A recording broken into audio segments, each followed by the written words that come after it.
I'm here in Grindelwald, Switzerland. At sa likod ko are the mountains capped with snow ice.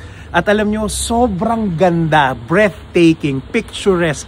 And alam nyo, at some point, ang dami kong videos, ang dami kong pictures. Pero alam nyo, at some point sabi ko, tama na nga yung video, tama na yung picture. Because pag tinignan ko yung video, yung picture, it pales in comparison to what I'm actually seeing. And this got me thinking that most of us here, we are living our lives and we think that life is not that good. Why? Because most of the time we spend our lives wishing and watching. Gusto natin pinapanood yung buhay ng ibang tao, gusto natin pinapanood ano kaya magandang mangyayari kung matupad yung mga pangarap ko. But I believe in this.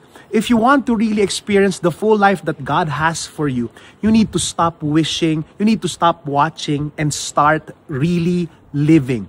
Dip yourself and experience life, no matter how hard it is, because the Lord has a lot in store for you. Yes, I know you have dreams, and those are wonderful dreams. But here's the truth. Kahit na anong ganda ng plano mo, kahit na anong ganda ng imagination mo, it will always pale in comparison to what God has for you at the present moment. So stop watching and live in the moment, because the Lord's blessing is not in a distant future. It's right here, right now. Only if you're going to open your eyes and live it one day, one moment at a time.